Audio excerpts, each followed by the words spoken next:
protesting fascism. A You bunch of know, millennials. I I'm I'm kind of on the fence about The Crow now. I'm like, all right, now that Jason Momoa is out, I'm like, That's freaking done. Yeah, I'm pretty sure that's just not going to happen anymore. stop, just don't remake. And The Lost Boys is probably one of them. I mean, just some things you just leave alone. That Right. should be, I think, because you can't remake that. You can't remake that.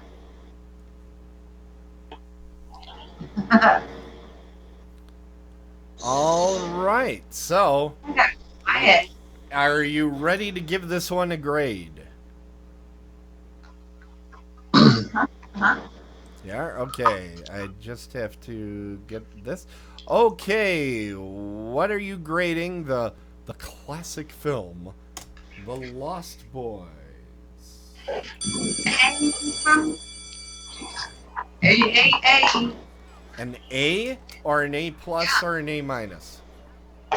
Just an A. Just an A. And why isn't this going? There it goes. Oh. An A. Yay for A. That is The Lost Boys. Well, thank you, Tracy. That was a good review.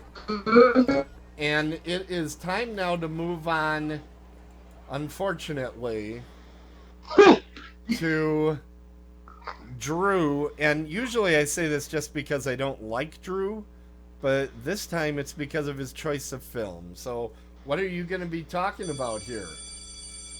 I watched the 2018 movie Hereditary, starring Gabriel Byrne All right. and what the hell, Tony Collette. Yeah, it's kind of hard to remember, ain't it? So I'm going to preface it by this. And Tim, stop me if I'm explaining the way you enjoy movies incorrectly. But from what I have gathered, when you go to the movie theater, you're looking for a 90-minute, a 2-hour experience, and that's it. And you just want to be entertained. And you don't really want to have to worry about the movie after. If you don't want to have to research it. You don't want to have to think about it any more than that 2 hours. You just want to escape, and that's why you go to the movies. Am I correct in that assessment of? Not always. I mean, like I had told in the private chat that we have. I just watched the movie Tickled, and I did quite a bit of research after watching that thing. Different You know, documentary. there's different movies hit me different ways. I guess my thing that I always say when I'm going into a horror movie, I I want to be frightened or at least nervous for the characters. I want to connect with the character. And that's where I thought this movie fell short. But I'll let you do your review, and then I'll tell you my opinions on I don't really. It's going to be hard not to talk about it without spoiling any major it. It plot is points. I it is a tough movie to not spoil. I agree with that. don't want to spoil it because it's. I mean, I want to have everybody else have the chance to watch it if you're interested. Well, you don't want to spoil it because it's so marginal to begin with. But go on. So, film follows around a family of four. Tony Collette's the mother. Gabriel Byrne's the father. You're looking right now at the photograph of Charlie, who is the youngest daughter, and then Peter, who is the son. And Charlie is a little disturbed. You've probably seen in the preview that she cuts off the head of a bird. Um, it never really explains, at least in the beginning, why she kind of acts so strange. Um, Peter is the normal, angsty teenager, wants to go out and smoke weed and party. And the mother, for a living, somehow makes expensive miniatures. They never really did much explaining of that, but what I took from her making houses the miniatures was that she was, manipulating this other reality the same way that her mother was manipulating her life and had both life and death. So that was the symbolism there. But this was the director's first film. I thought he did an amazing job. I thought everything was on par as far as cinematography and transitions and lighting and all that kind of stuff. And I think another thing that stood out to me in particular was the score. One of the first times I've ever actually listened to a soundtrack of a movie that didn't have big name bands in the actual soundtrack, rather just the score. Things like Star Wars come to mind, stuff like that, where you can just think of the music and it kind of gives you a feeling of what the film's like. I thought he did an amazing job. So the first big main, I'll give it to you, Tim, that the first half an hour until the first main plot point happened was kind of boring. So it takes about a half an hour for the first big thing to happen. Yeah. But after that, I mean, I haven't get slowed down at all. So I'll say this: that if you're a demon, don't you pick a better host than someone who's allergic to pecans? Yeah. Here's where I am with this film. It is artistic. I'll give it that. It's well filmed. The lighting is good. That sort of thing. But at no point did I find any character even remotely that I wanted to root for. That's bad when you have a horror movie, because there's supposed to be somebody that you hope exists at the end of the movie, and I honestly wanted them all to be erased from the world. I mean, there is was somebody that kind of at the end of the movie was the winner, right? Winner or loser, I didn't care. I wanted them all to die very quickly. Well, it's a good thing they didn't, because they fleshed it out into a pretty interesting story, at least well, in my opinion. I will say this: there's a lot of foreshadowing in the movie, and those things do pay off. It's very much like a mystery movie where they set something up at the beginning of the film, and will it pay off? This movie does pay off the stuff that it sets up early in the movie. My issue with the film is the pacing made glaciers look like they were running for the ocean. I felt the acting by Toni Collette, honest to God, I think somebody should have went in and took her Screen Actors Guild card from her. It was so uneven, so over the top at times. It made me sad for her, because I thought she was an actress. That was you're telling me that the scene after the first major plot sequence happens and they wake up to find out what happened, that you did. I mean, I felt sad for her. That was a really good performance. I did. And then 2 scenes later, she's screwing around with her dollhouse again, kind of da-da-da. Then 5 minutes later, she's crying, falling in a heap in the parking lot. They're being manipulated. Later, she's being manipulated. The whole family is being manipulated by something outside of that. I mean, she was so up, down, and I realize when you go through grief, you kind of have these phases and all that. I get that. But it was so all over the place, and she was so over the top. I wanted to... I think the reason that she made miniatures is so she would have more scenery to chew. It was amazing how over the top her acting was, and that people weren't laughing in the theater. I thought that was actually a tribute to the director, because I certainly found it funny a couple of times. It was so over the top. The other thing is, and I don't know if you've read this in your research on the film, but they literally had a 3.5 hour cut of this movie at one point. Yeah, there's about an hour so cut out of it. So yeah. I mean, like you said, some of that might, if watch the director's cut or watch the full cut, you might be able to see that character kind of progress more evenly. No, here's what I have to say with this: the director had to be out of his fucking mind thinking somebody wanted to sit for 3 hours through this. There was not. I would have sat for another 6 hours. There was not enough story for this thing. It is meandering, it is plotting, and it is, and I'm sorry, you can say, well, you want something that you can think about. Yeah, I do want something I can think about. I also want something that I can endure, and I found it almost unendurable at times. The only time I can think of in modern day that I have so disliked a film would have to be Mother that came out last year, and that was another movie that thought it was Yeah, very that very movie was smart. complete garbage compared to this movie. Yeah, it thought it was very smart, and it was just a trash fest. I think, and I wish I could, turn back time and everything. I wonder if I would have liked this movie more. Yeah, if I could see this movie without all the ridiculous hype that led up to this film. I'm sorry, but if you're going out there and you're having your publicist say this is the scariest movie since The Exorcist, if you're going out there and saying, oh, there were people that couldn't make it to the end to see this movie, there is nothing that disturbing in this film where you're just like, oh my God, I can't go on. And frankly, there's nothing scary about the movie. The last 20 minutes was not fucking scary of the movie. No, it wasn't, and I'll tell you You're why. foolish. It was totally unearned.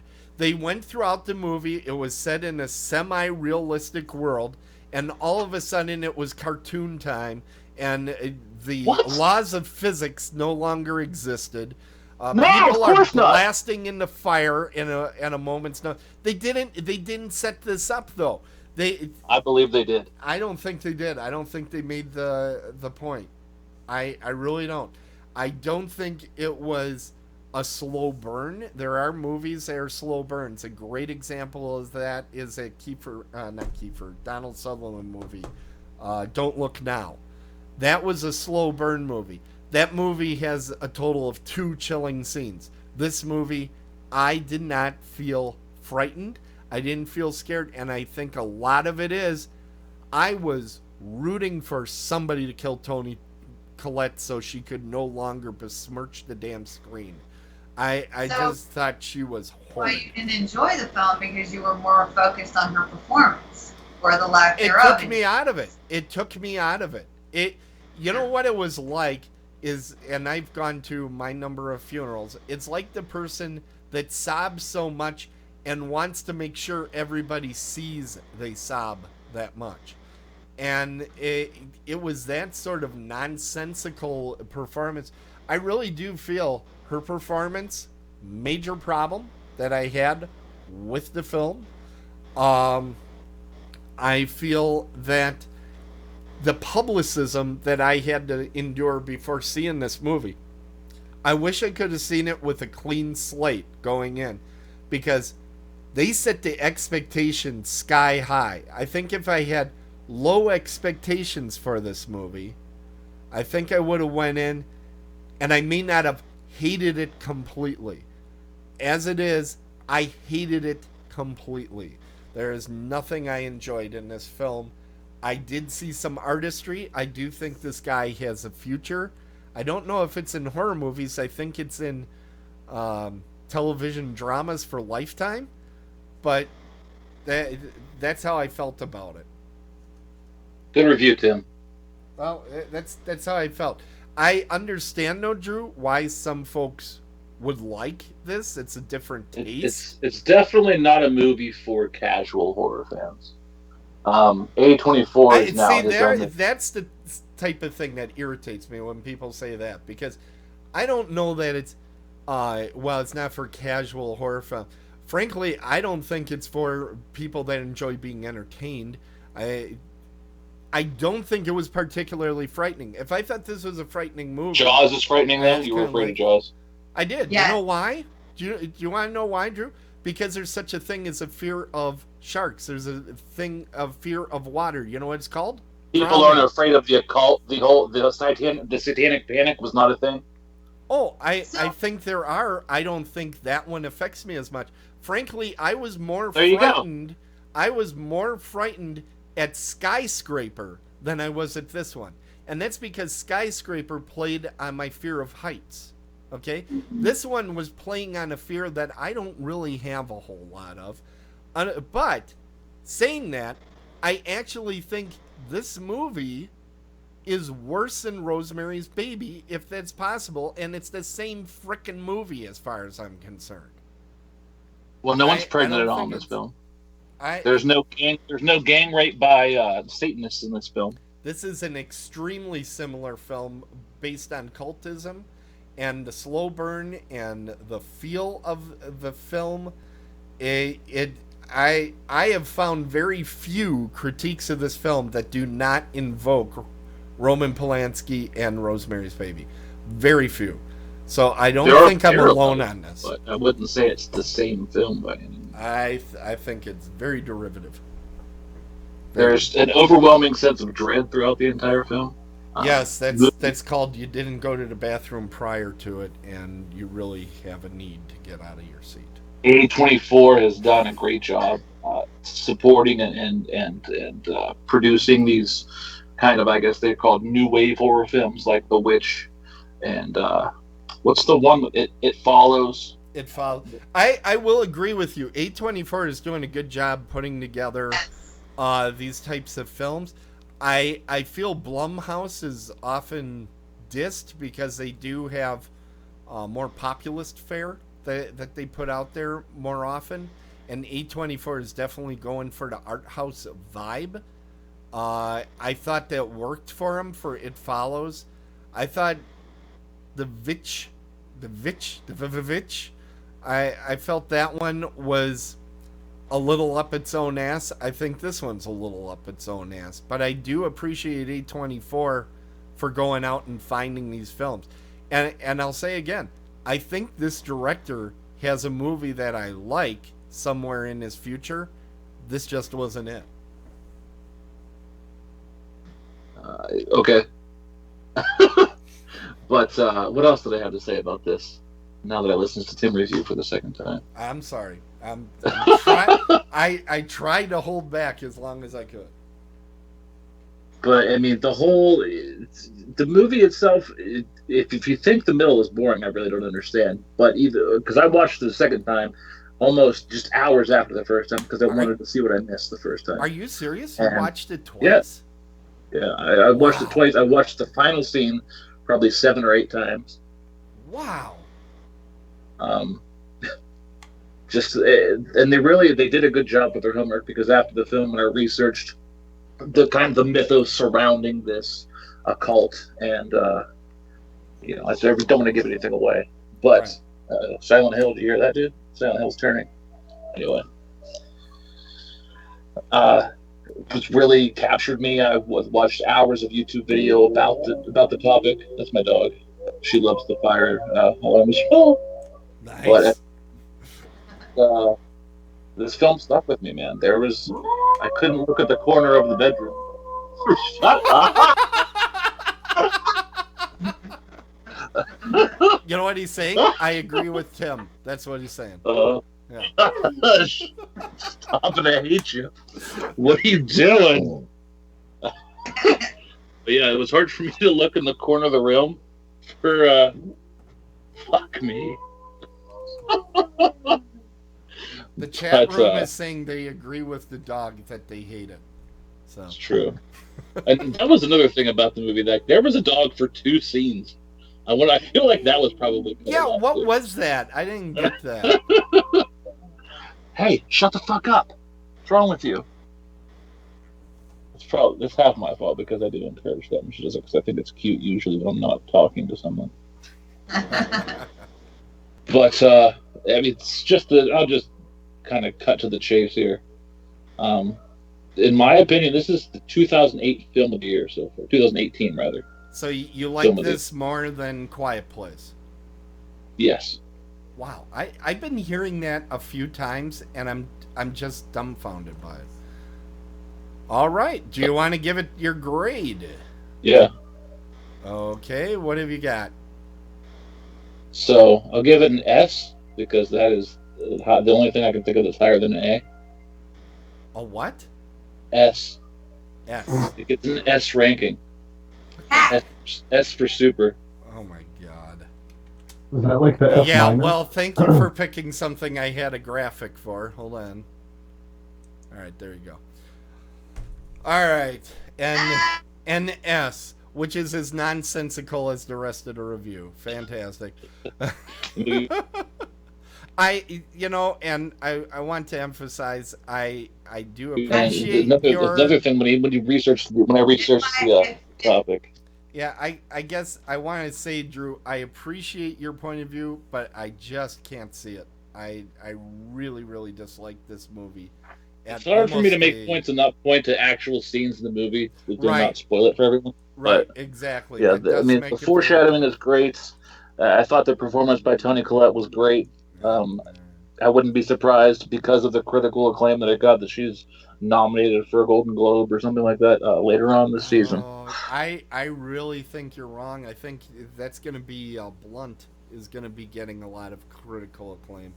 I really don't think Toni Collette is going to be remembered fondly for this thing. I know that if it's the film critics, they've been giving this thing a blowjob nonstop.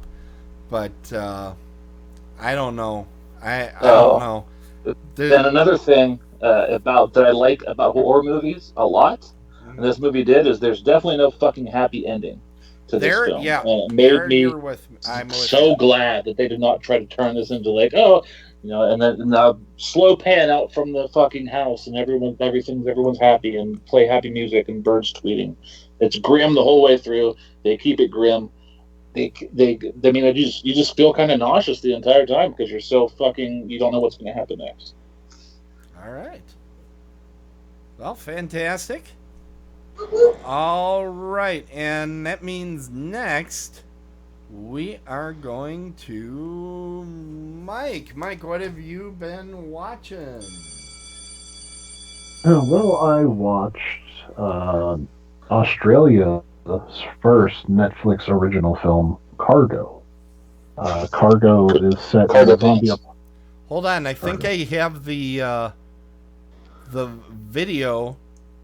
Here it is. Video? This is what I found when I first looked up Cargo. I'm showing it on our video stream right now. This was the trailer that I first found. Did you know about this? There is an asylum version of Cars that came out the exact same year as this one, 2017, and they called it Cargo. It was CAR and then capital GO. And I'm looking at this and I'm like, Mike's got to be screwing with me. I'll let this play through. It actually does show the Cargo. See, look at that Cargo right there. It was starring Melissa Joan Hart and the kid from The Sixth Sense. Oh my God, it's unbelievable. But no, I finally figured out which movie you were talking about. So I think I have the right images up. I hope. Mike, is that from the movie? You got it, dude. Okay, good. All right, go on. I had to share that with everybody because when I put these videos together, is that I'm like, Bilbo? What the hell? Yeah, Martin Freeman from The Office, isn't it? I don't know him from maybe the British Office. I never saw the British Office. He was the Jim character was named, I think, Tim in that. And he's also Watson. Sherlock. Yes, he's Watson on Sherlock. He was also in Love Actually. He's Bilbo too. Yeah. Wait, I saw this.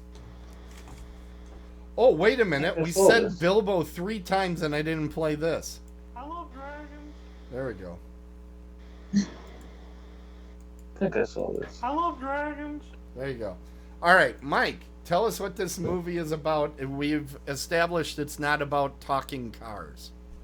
It is definitely not about talking cars from the asylum, but it is about after a zombie apocalypse or epidemic spreads all over Australia, father searches for someone willing to protect his daughter. So this film does a little something different with zombies. Definitely the way you turn into a zombie and what you look like when it happens was definitely very interesting and very cool. Definitely props to the special effects crew because I think they nailed that whole process. The story also goes away from the hordes of zombies It's more of like what The Dead did, uh, as far as it's more isolation. Also, this movie really gets back to what Romero always wanted was what would you do if your loved one was a zombie? Would you be able to shoot them? And it really gets back to that rather than just a horde of zombies coming and you're fucked. Like these people, all that type of deal. So it's a gut punch the entire film from pretty much start to finish. Not many happy moments for the main characters. One is it starts really quickly. It's a little bit. I think one thing that I can knock this film for is that it's a little long. I think they could have cut some things down a little bit. But there were a lot of great scenes in the film. I will have to give it credit for it. It definitely was able to set a scene up and I think actually give a scare to you. As much as people that watch horror films can be scared. It was just one thing after another type horror. Just never time to rest type deal. Always something happening, and it was always bad. And again, not in the horde mentality, just one or two zombies might come up, and I think that was a cool way to go because then they could really focus on making those zombies look good because there wasn't 10,000 of them, or do the shitty CGI or whatever. So the movie's pacing, I mean, I guess it had to be as long as it was just to tell the full story because there was kind of a lot of elements going on as well as the zombies. But basically, if you were bit or exposed, you had 48 hours until you turned. And they had a little watch that I guess the government gave you in case you were bit. I guess the whole place had been fucked for a little while. But it's interesting. It's interesting some of the social commentary that they have thrown in there as well. Which again, I don't want to spoil anything for anybody on this. I just think it's an interesting take. Everybody's like, zombies are so fucking overdone. It's ridiculous. It's boring. Well, this is something that's a little different. I think if you're willing to give a slow burn type film a chance, I think this is definitely one to do. That the acting is great. There's from adults to little kids in the film, and they're all spectacular. I assume these are well-known names in England and Australia and things like that, but I don't recognize any of them, nor the writer or director. But now, I thought highly of this film. I didn't check my phone once, so that was a good sign. that is a good sign. Mike, this movie was direct to Netflix, as I think I looked up. If this movie made it. They made it, okay. Yeah. But it went direct. What I'm saying is it didn't have a cinematic reveal. So, if it had, would this have been one of these PG-13 horror movies, or would this have been a hard R horror movie? No, I think this is a hard R. Okay. From the violence to the way the zombies look to just the storyline itself.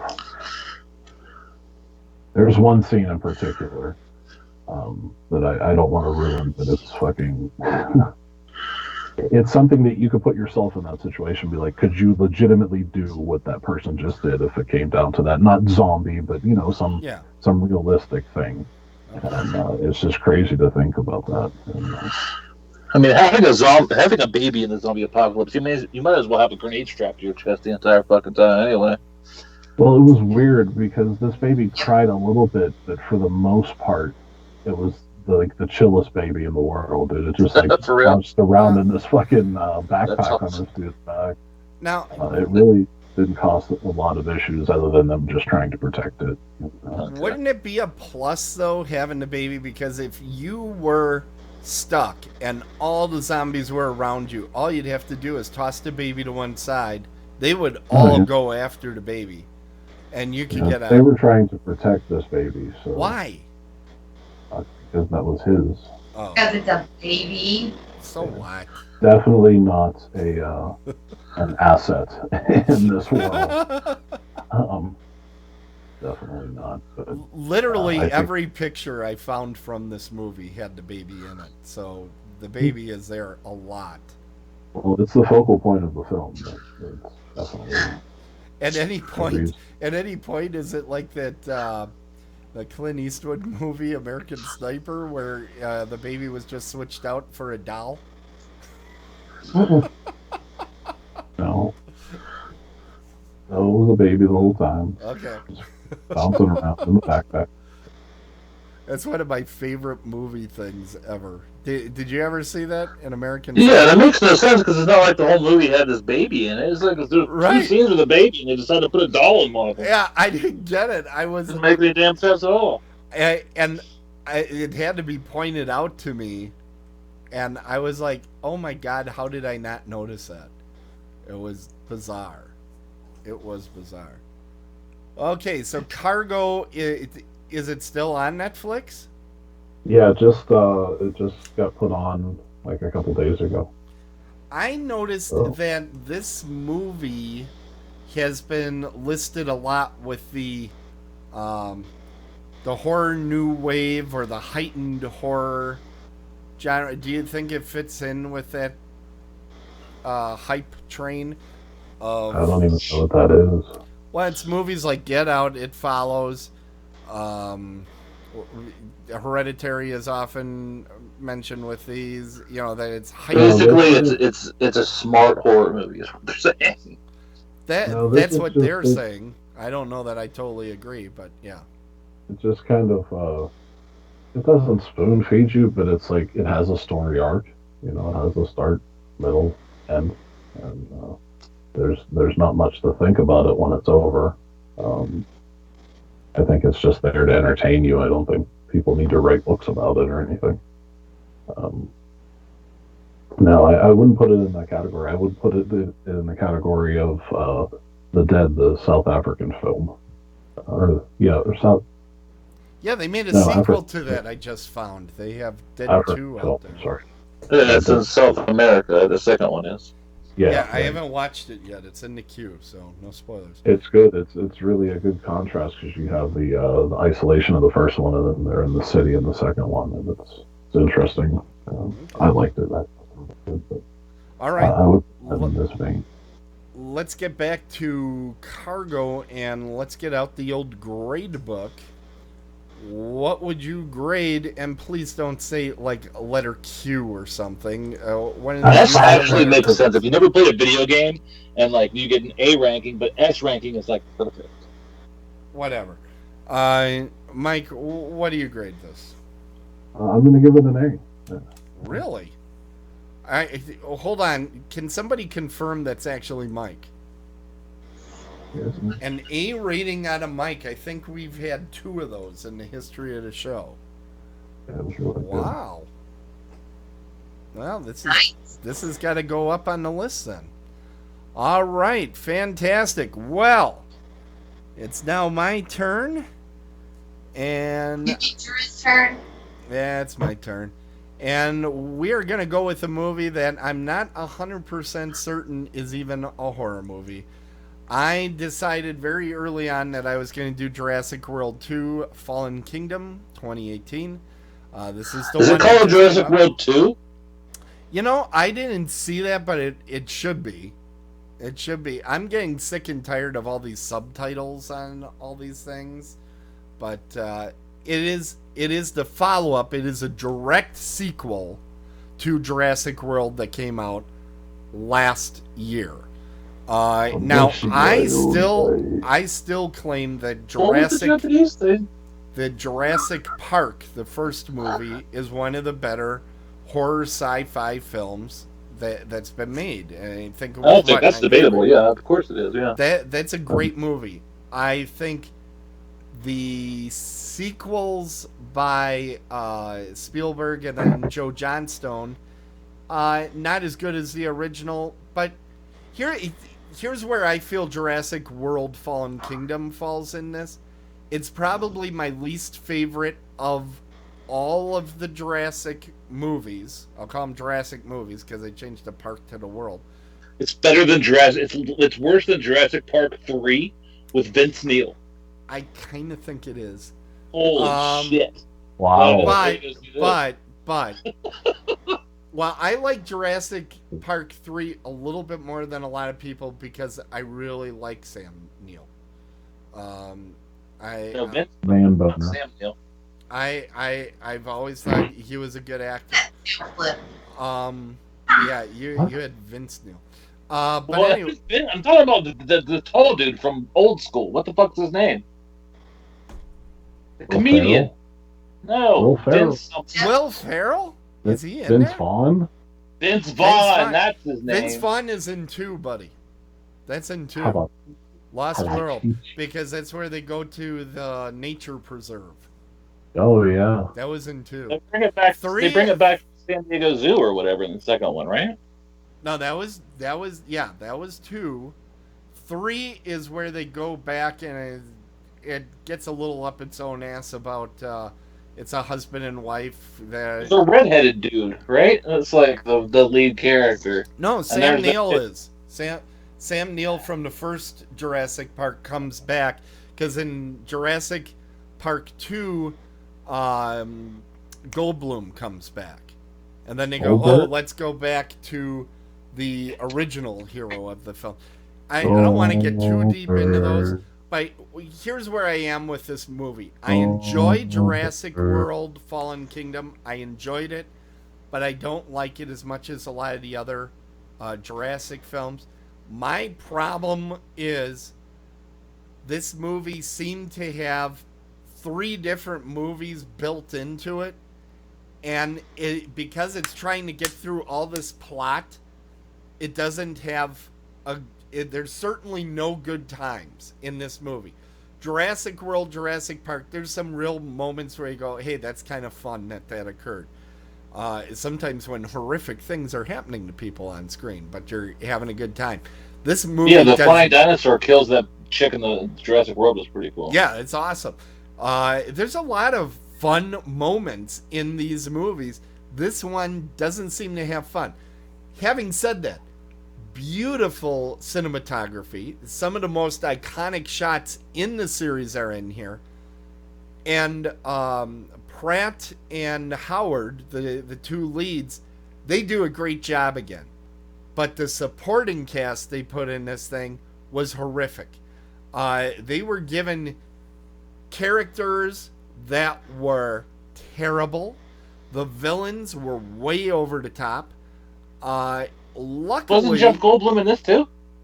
yeah, for like a scene. A scene. In fact, did you see the trailer? Yeah, I've seen. Okay, then you've seen his performance. It's pretty Oh well out there. no! Yeah, All of it is, it's he repeats almost all every- there. Yeah. He repeats like his famous lines from the first movie, and Right. that's it. Like that's what the trailer was. I was like, oh, so he's just older and saying the same shit. Yeah. Awesome. Yeah, pretty much. But it's a good movie. You'll be entertained by it, but when you compare it to the other Jurassic films, I think it falls a little short. Obviously, the effects, they spent the money on the effects. They got a great effects throughout. But not to spoil anything, because half the trailer kind of shows this, the full second half of the movie happens in a castle. And they're like, oh, it's a gothic horror movie. I'm telling you, first of all, the Jurassic movies don't scare anybody, really. They're fun action pieces. They're not that scary. There's a couple scenes in the first one, and there's one scene in the second one that I think are actually frightening. Other than that, they're just action. I was really getting excited. This movie started showing at the beginning. There was more of that giant crocodile type creature that was in the first one. I thought, oh, the big almost Meg thing is going to be all throughout this movie. Yeah, he's got like 2 scenes. I'm like, no! But this movie also suffers from the let's create a new dinosaur because T-Rexes aren't scary enough anymore. Well, they did that in the first one. They made their own dinosaur. It was like invisible. They've actually have done that 3 different times now. It was in Jurassic Park 3 with the Spinosaurus. Yeah. In Jurassic World, it's the Indominus Rex, and this one it's Ultra Raptor. I don't know what it's called, but they decided to do it with the Raptor this time. Sorry, the spoiler that you can see right in the frickin' trailer. Oh, yeah, they mixed the T-Rex and a raptor together or something, right? Yeah. Jesus Christ. Yeah. Now why do I have anything to live for? I know. But I mean, it's been this. Oh, dinosaurs aren't scary enough. Now here's something that's more dinosaurific. And I am being. Oh, it's Indoraptor. I'm being told in the chat room, and I'm also being told the Spinosaurus wasn't created. No, it wasn't created, but it was not an original dinosaur. They kind of made it for the movie. So I'm sticking with my treatise on that. But I think everybody wanted to see in Jurassic World sequel, they wanted to see the park reopen for some reason. I do think they're going to have a harder and harder time continuing this series because how many times can the dinosaurs just get loose until somebody says, "Oh, screw this," and just blows them the hell up? It's getting a little ridiculous. Or just leave them alone. They're on an island. What the fuck are you doing? Just leave the island alone. They're not on an island anymore, buddy. Are they in the fucking U.S. or something now? Or it's Castle, so it's gotta be Europe. I'm not gonna get too deep into it, but this movie. The plot is so close to Lost World or Jurassic Park 2. It's unbelievable, and just like that movie, it's like they have different takes on it and different ways of doing it, but the overall plot is very similar. If you remember in Lost World, it's about they have a nature preserve rather than the park. Well, that's what they kind of want to do with Jurassic World, but then it doesn't really happen, and it does all this stuff back and forth. It's a good movie. I don't want to rip into it too much. It's a good movie. It's a fun movie. It's entertaining. It just isn't. It isn't worthy of the Jurassic name. And does Chris Pratt control a group of raptors again, like there's pets? I'm not going to spoil that. There's a lot of stuff that goes on in the movie. But I'm going to give it my score because I think we're out of time anyway. Oh gosh. Here we are. I give it a B-, everybody. B-. And again, I kind of liked this movie. And it's like, I'll give it a B-. It's awesome. It's the worst Jurassic Park movie ever made. B-. It's bad when you compare it to other Jurassic Park movies. The William H. Macy Jurassic Park movie was garbage. Which one? The William H. Macy one. Garbage. Yeah, that's 3. I have a soft spot for that one. I'll admit it. I kind of like that one. Got a soft spot. I think your mom dropped you on your soft spot. Oh God. Ooh. All right. All I know is that Shark Week's next week, so I'm excited, and I'm gonna be all about that, and I'm looking forward to that. Okay, folks, we are way out of time. Let's quickly go around the horn. Tracy, what projects are you working on? So I'm actually in a short film called Farm, and making an appearance in that. I'm also still producing A Nun's Curse with Melissa Rose, Kirsty Ray, Erica Edwards, Damon Mafia, and Gunnar Willis. And there was another gentleman who was just recently, congratulate him, James Michael. Congratulations to you. I can't wait to see. Fantastic. Awesome. Well, thank you very much. And Mike, or let's go to Drew. We don't have a dead-on movie reviews coming up soon. Anything you want to get people up to date on? I do have a bunch of Dead Cells episodes that I have recorded that I'd like to eventually release on our YouTube page. And as soon as I think I wanted to do about 50 of them and then put them up there. And that's about it. All right, and Mike, what's going on the website? It looks like Adam has been putting out reviews at a high rate of speed. Yeah, he's been blowing it up. Check it out on the written portion of eastcoasthorrorgroup.com. And then I will start with some panels from Indy, and I still have a couple from Charlotte to put up there as well. So check And that out. and there's something you haven't promoted yet on today's show, Mike. Here you go.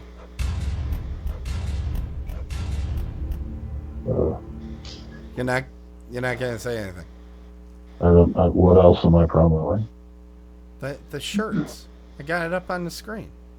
No, everybody's a fucking shirt. Nobody wants a shirt.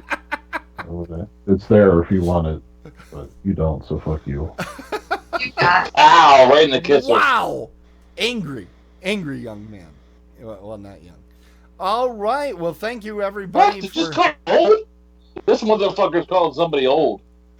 that would be me. A bunch of bullshit. No, not All you. right. Okay. Thanks everybody for coming out for tonight's show. We're gonna have another show in about 2 weeks. Tell or Christy so. Ray I'm signal. All right. And so until next time, keep your ass in the seat, sharpen your pencil, and let's get unruly with the faculty of fear. Good night, everybody. You guys hear what the electric slide is about? No. Electric slide? Yeah. Tell me, Mike. East Coast Horror Group. Oh. What the fuck you're talking about? The song Electric Slide. Ever hear it? No, it's like country line dancing song or some shit. That's why you're all about it, Drew. I love country line dancing and vibrators. It's I like can't deny country. it. It's like country line dancing, but not country music at all. It's a form of country music. Shuffle. Club shop. Electric Slide, very much a country song. Do Street and Boogie. A fantastic voyage, son. Dude, he's gonna be in fucking Chicago. It's awesome.